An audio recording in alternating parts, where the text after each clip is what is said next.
નમસ્કાર મિત્રો, ટેટ 1 માટે ખૂબ જ મહત્વનો ટોપિક પદ્ધતિશાસ્ત્રની વિષય વસ્તુ ગુજરાતી આપના માટે ખૂબ જ મહત્વનો ટોપિક લઈને આવ્યો છું.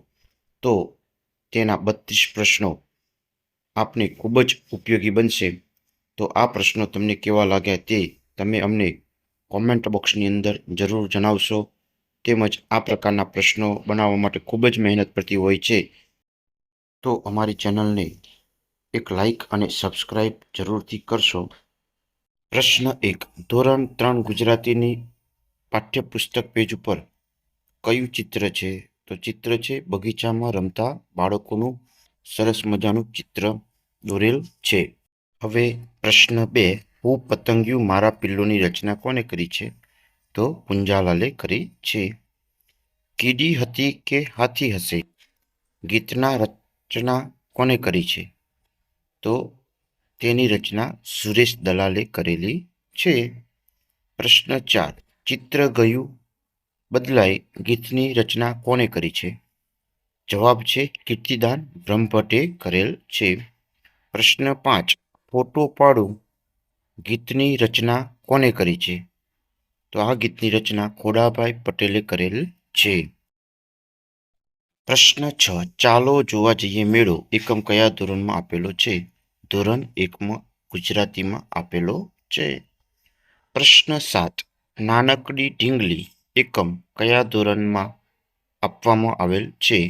ધોરણ 1 ગુજરાતીમાં. ધોરણ 5 ગુજરાતીનું નામ શું છે? તો ધોરણ 5 ગુજરાતીનું નામ કેકારવ છે. મિત્રો, પ્રશ્ન 9 છે, મજા તો માળિયામાં કાતરિયા ગીતના લેખક કોણ છે? તો સાચો જવાબ છે રમણલાલ સોનીએ આ ખૂબ જ સરસ મજાના ગીતની રચના કરેલ છે. પ્રશ્ન 10, હેતુ આધારિત વાંચનના કેટલા પ્રકાર છે? તો મિત્રો, હેતુ આધારિત વાંચનના મુખ્ય 2 પ્રકાર છે. એક છે આદર્શ વાંચન અને બીજું છે સમૂહ વાંચન.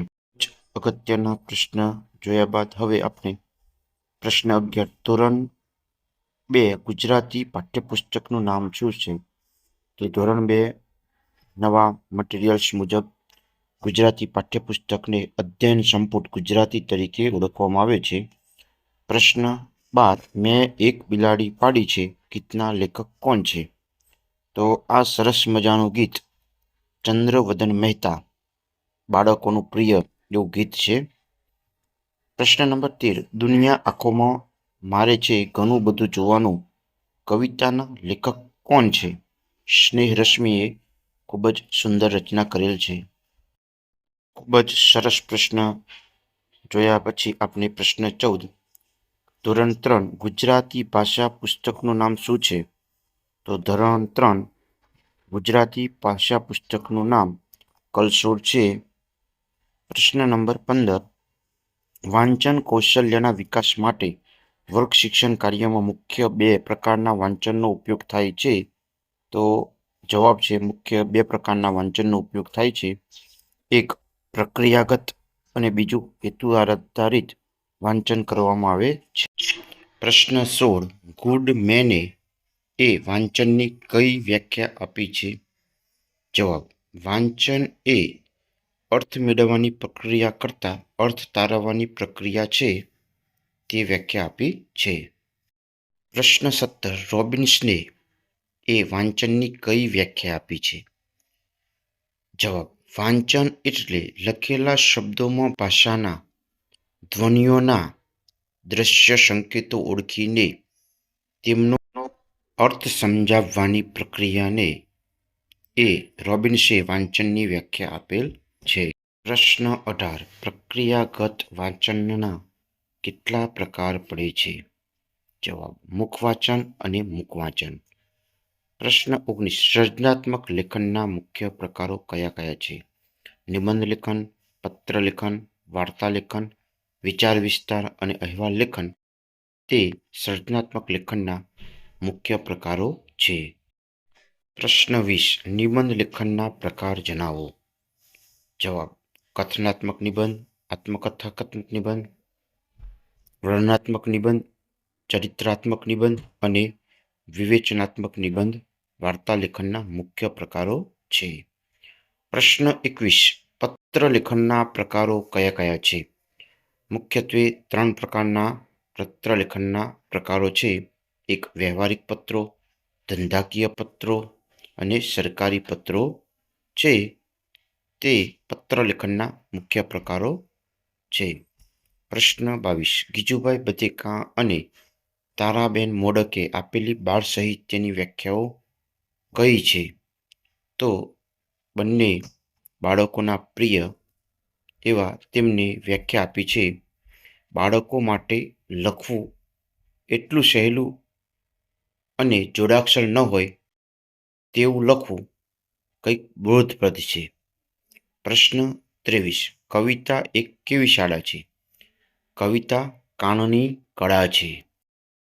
પ્રશ્ન 24. ગીત અભિનય પદ્ધતિની અસરકારકતા વધારવાની શાની જરૂર પડે છે? તો ગીત અભિનયમાં હાવભાવ ખૂબ જ મહત્વનું અંગ છે.